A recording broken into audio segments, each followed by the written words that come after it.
தேவனுடைய பிரசனத்திலிருந்து அருமையான தேவனுடைய பிள்ளைகளை சிங்கப்பூர்லேருந்து பாஸ்டர் டேனியல் ராஜாகிய நானும் பாஸ்டர் டாக்டர் ஷீலா அவர்களும் பாஸ்டர் கிறிஸ்டி அவர்களும் அன்பின் வாழ்த்துக்களை தெரிவித்துக் கொள்கிறோம். வேத வசனத்திலே பார்க்கின்ற பொழுது எபிரேயர் 12வது அதிகாரம் வசனம் 24 சொல்லப்பட்டிருக்கிறது. ஆபேலின் ரத்தம் பேசினதை காட்டிலும் நன்மையானவைகளை பேசுகிற இயேசு கிறிஸ்துவின் இரத்தத்தினிடத்திற்கு வந்தீர்கள். பாருங்க, இயேசுவின் ரத்தம் நன்மையானதை பேசக்கூடியதாக இருக்கிறது. The blood that speaks better things. இயேசுவின் ரத்தம் நன்மையானவைகளே நமக்காக பேசக்கூடியதாக இருக்கிறது. இயேசு கல்வாரி சிலுவையிலே சிந்த ரத்தத்தின் மூலமாய் நமக்கு நன்மைகளை ஆண்டவர் ஏற்படுத்தி கொடுத்திருக்கிறார். பழைய ஏற்பாட்டு காலத்தில் நாம் பார்க்கின்ற பொழுது லேவியராகமம் 16வது அதிகாரம் 14 பார்த்தோம் என்றால், பிரதான ஆசாரியன் அங்கே அவன் வருடத்திற்கு ஒரு முறை டே ஆஃப் அட்டோன்மெண்ட், அந்த நாட்களில் கூட அவன் மெர்சி சீட்டின் மேலே கிருபாசன தண்டை அந்த பெட்டியின் மேலே அவன் காளைகளின் இரத்தத்தை எடுத்து 7 முறை தெளிப்பான். ஜனங்களுடைய பாவ நிவாரணத்திற்காக அந்த மகா பரிசுத்த ஸ்தலத்துக்குள்ளாக சென்று, மகா பரிசுத்த ஸ்தலத்துக்குள்ளாக பிரதான ஆசாரியன் சென்று காளையினுடைய இரத்தத்தை எடுத்து அந்த கிருபாசன தண்டை மேலே 7 முறை தெளிப்பான் என்றால் அந்த டே ஆஃப் அட்டோனன் அந்த நாளில் வேதவசனம் சொல்லுகிறது. எபிரேயர் 4வது அதிகாரம் வசனம் 14, we have a great high priest. இயேசு கிறிஸ்து நமக்கு பிரதான ஆசாரியராய் இருக்கிறார் என்று வேதவசனம் சொல்லுகிறது. எப்படியாக பழைய ஏற்பாட்டு காலத்திலே பிரதான ஆசாரியன் ரத்தத்தை எடுத்து மக்களுடைய பாவத்திற்கு பரிகாரமாக 7 முறை தெளித்தது போல, இயேசு கிறிஸ்து பூமியிலே அவர் தன்னுடைய ரத்தத்தை 7 முறை சிந்தினார் என்று நாம் சிந்தி நமக்கு பாவ நிவாரணத்தை கொடுத்திருக்கிறார் என்று பார்க்கிறோம். ஒன்று, கெத்செமனே தோட்டத்திலே ஸ்வீட் லைக் எ பிளட், அவருடைய ரத்தம் லூக்கா 22வது அதிகாரம் 44வது வசனத்திலே அவர் வியாகுலப்பட்டு ஜெபித்த பொழுது கெத்செமனே தோட்டத்திலே அவருடைய ரத்தம் வியர்வை துளிகளாய் பூமியிலே சிந்தியது என்று பார்க்கிறோம். இயேசு முதலில் ரத்தத்தை சிந்தினார் கெத்செமனே தோட்டத்திலே. அது பார்த்தீங்கன்னா, இரண்டாவதாக அவர் ஸ்கவுசிங் விப்பிங், அவன் பிலாத்து அவரை வாரினால் அடிப்பித்த பொழுது, யோவான் 19வது அதிகாரம் வசனம் 1, இயேசுவை வாரினால் அடிப்பித்த பொழுது அவருடைய ரத்தம் சிந்தப்பட்டது என்று நாம் பார்க்கிறோம். மூன்றாவதாக பார்க்கின்ற பொழுது மத்திய 27வது அதிகாரம் வசனம் 29, கிரவுன் ஆஃப் த்ரோன்ஸ், முள்முடி தலையிலே சூட்டப்பட்ட பொழுது இயேசுடைய தலையிலிருந்து ரத்தம் வழிந்தது என்று நாம் பார்க்கிறோம். மனுக்குலத்தின் மீட்பிற்காக அவர் 3வது முறை ரத்தத்தை சிந்தினார் என்று பார்க்கிறோம்.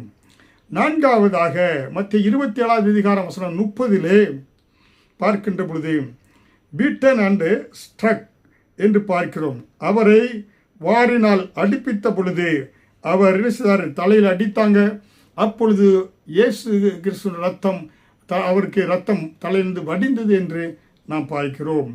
ஐந்தாவதாக யோவான் 20வது அதிகாரம் 25, நேல்சன் ஹேன் கைகளிலே ஆணிகளால் கடாவப்பட்ட பொழுது கைகளில் இருந்து ரத்தம் வழிந்தது என்று பார்க்கிறோம். ஆறாவதாக பார்க்கின்ற பொழுது சங்கீதம் 22வது அதிகாரம் வசனம் 16 தீர்க்கதரிசனமாக they pierce my hands and my feet, என்னுடைய கைகளையும் கால்களையும் உருவ குத்தினார்கள் என்று சொல்லப்பட்டிருக்கிறது. கால்களிலிருந்து இயேசு கிறிஸ்துவின் ரத்தம் வடிந்தது என்று நாம் பார்க்கிறோம். ஏழாவதாக ஸ்பேர் இன் ஹிஸ் சைட், அவருடைய விழாவிலே யோவான் 19வது அதிகாரம் 34வது வசனத்திலே விழாவிலே ஈட்டியால் குத்திய பொழுது இரத்தமும் வியர்வையும் வந்தது என்று நாம் பார்க்கிறோம். அருமையான தேவனுடைய பிள்ளைகளே, பழைய ஏற்பாட்டிலே பிரதான ஆசாரியன் 7 முறை இரத்தத்தை கிருபாசன தண்டிலே சிந்தி தெளித்து ஸ்பிரிங்கிள் பண்ணி ஜனங்களுக்கு வருடத்திற்கு அந்த ஒரு முறை விடுதலை வாங்கி கொடுத்தான். ஆனால் நம்முடைய பிரதான ஆசாரியாக இயேசு கிறிஸ்து நமக்கு நித்திய மீட்பை தன் சொந்த இரத்தத்தையே பூமியிலே சிந்தி 7 முறை சிந்தி நமக்கு நித்திய மீட்பை ஆண்டவர் கொடுத்திருக்கிறார். ஹல்லேலூயா. அதனால்தான் என ஆபேலின் ரத்தம் பேசினதை காட்டிலும் நன்மையானவைகளை பேசுகிற இயேசுவின் ரத்தத்தின் இடத்திற்கு வந்தீங்க. இயேசுவின் ரத்தம் என்ன பேசுகிறது பாருங்க. ஆபேலின் ரத்தம் ஜட்ஜ்மெண்ட், அது கூப்பிட்டது தேவனை நோக்கி. ஆபேலின் ரத்தம் ஆதியாகமம் 4வது அதிகாரம் வசனம் 10, the voice of your brother's blood cries out to me from the ground. பூமியிலிருந்து அந்த ஆபேலின் ரத்தம் தேவனை நோக்கி கூப்பிட்டு அவருக்கு என்ன கேட்டது? அது அவருக்கு என்ன கேட்டதுனாக்கா ஜஸ்டிஸை கேட்டது ஆபேலுக்கு. ஆனால் இயேசு கிறிஸ்துவின் ரத்தமும் நமக்கு நன்மையானவைகளை, பிதாவின் வலது பாரிசத்தில் உட்கார்ந்து அவர் நமக்கு நன்மையானவைகளை அவர் பேசக்கூடியவராக இருக்கிறார். பெட்டர் தேன் என ஏபேல் பிளட். ஆண்டவருடைய என ரத்தம் நமக்கு என்னது பேசுகிறது? அவர் அந்த இரத்தத்தின் மூலமாய் ரத்தம் நமக்கு ஜீவனை, ஆண்டவரிடத்தில் ஜீவனை பெற்றுக் கொடுக்கிறது, கிருபையை பெற்றுக் கொடுக்கிறது. Life, grace, peace and victory. இதுதான் life, peace, grace and victory. இதுதான் நன்மையானவைகளை பேசுகிற இயேசுவின் ரத்தம். ஆனால் மனு குலத்தின் ஆபேல் ரத்தம் பூமியிலிருந்து தேவனை நோக்கி என கூப்பிட்டது. ஆனால் இயேசு கிறிஸ்து ரத்தம் பரலோகத்திலிருந்து நமக்காக பிதாவின் இடத்திலே பரிந்து பேசக்கூடியதாக, என life, grace and peace and victory, அது நமக்காக பரிந்து பேசக்கூடியதாக இருக்கிறது. அருமையான தேவனுடைய பிள்ளைகளே, இன்றைக்கும் எபிரேயர் 4:14 நமக்கு ஒரு பிரதான ஆசாரியர் இருக்கிறார். நமக்காக அவர் பரிந்து பேசக்கூடியவராக இருக்கிறார். இதுதாங்க சிலுவை நமக்கு வெற்றியை கொடுத்து இருக்கிறது.